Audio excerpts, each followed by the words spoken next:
our kids are our primary disciples. That's our vision. That's our value. And so what we decided together is that we wanted to create a culture where we were relationally driven influencers. And that was our vision, that was our values. That's where we started.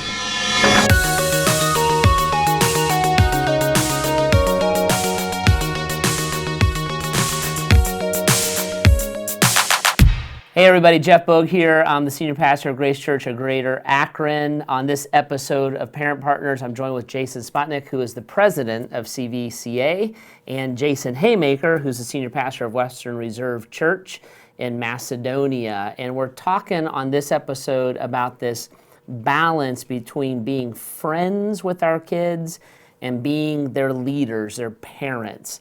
I bet a lot of us are familiar with the passage in Deuteronomy. I'll read it to us. These commands I give you today are to be on your hearts. Impress them on your children. Talk about them when you sit at home, when you walk along the road, when you lie down, when you get up. Tie them as symbols on your hands. Bind them on your foreheads. Write them on your door frames of your houses and on your gates. And all of us as Christian parents have a desire to train up our children in the way they should go.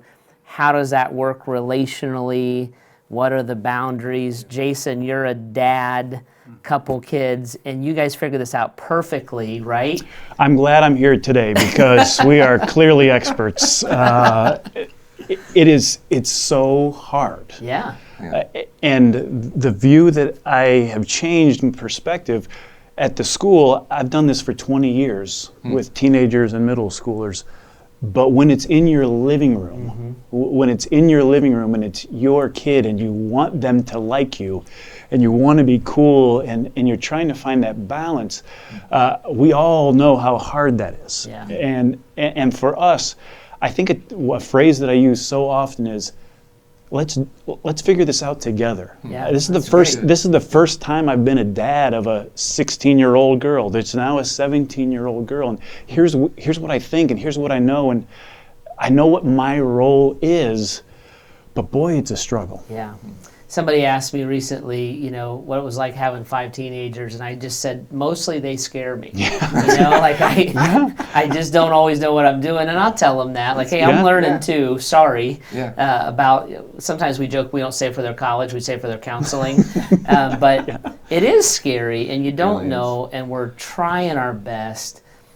Jason, you and Marcy have done some unique things in this, trying to begin with the end in mind. Yeah. Tell us about that a little bit. Yeah, and you said that. It's really asking the question, I think, what is the end game, right? What's the end game? What are we trying to accomplish?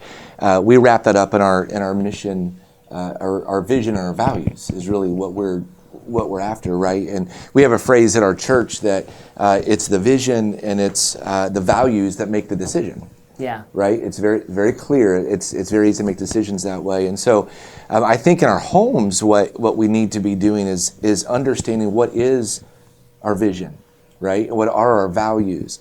Because if we go into parenting, if we don't have a clear vision and a clear set of values, what will happen very easily is that we'll run to one side, maybe like over-friending and trying to be the cool parent and relate so much that we lose the other side, which is the authority.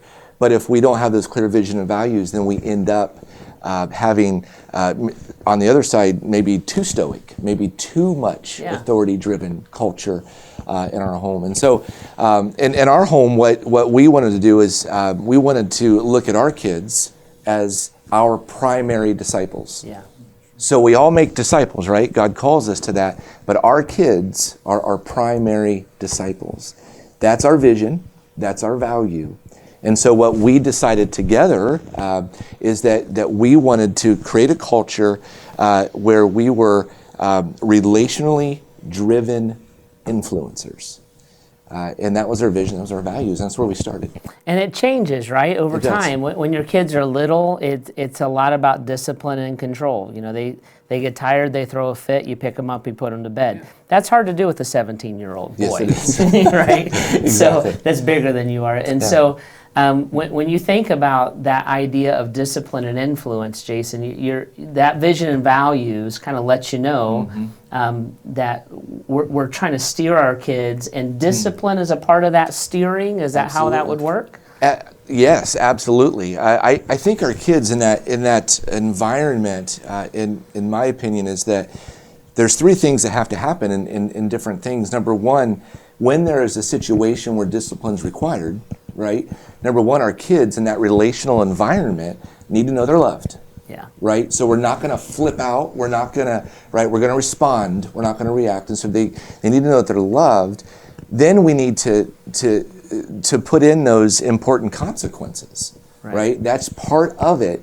And the third thing that I would say is that once those things are established, then you work it through, right? What were the factors in it? I actually get some of the things that you were thinking, right? So you're relating to them, but you're maintaining your authority to say, I love you, you are loved, there are consequences. Now let's work through those actions and see if we can come to an understanding. And this vision and that process, Jason, you at CVCA at the school, you've been surveying that. You find that reinforced in all ways is what kids are looking for? It's so true. Every other year, we ask big questions. And every time, consistently, year after year, the teenagers, the middle school kids, they're craving direction. They're craving guidance. They have plenty of friends. I see it every day. But that's exactly that relationship, and it's not an either or. You have the relationship with your kid. And that's what creates the discipline. Without that relationship, it's just punishment. It looks the same thing at school when they're surrounded by a bunch of adults, and you can throw out detentions and throw out demerits all you want, but that's no discipline in that. But if I have a relationship and we understand each other, and here is the end in mind, then all of a sudden we can talk about some of the issues that you have. That's right. That's good. It's not an either or, but like you said, if you're not anchored to the end goal, all of a sudden the circumstance ends up winning. I react this way, or I react that way. I love what you're saying about the end in mind. That's so important. This is good stuff, and it's important stuff, and it's hard sometimes because we're all rookies as parents, but this is what I would encourage you with a little bit. You actually have a lot of these skills. When you think about how you would plan a calendar or put a plan together to develop it at the office or on the job site, what Jason and Jason are both saying is just work a plan. We don't want to make parenting up as we go. We have to learn it as we go. But if we can look and say, I want to invest in my kids, I want to teach them these things, these are character qualities, and I want to find those opportunities to instill them along the way, it goes a long way. That's what CVCA wants to help with. That's the environment. And so we have loving adults that look at kids that are kids. They're immature, they're growing, they're learning, but we want to come along beside them and invest in them and be your partners in that. Another ally that you can trust, and we can join in that vision and those values and those goals together. It's Jason, and Jeff on this episode, and this has been Parent Partners for CVCA.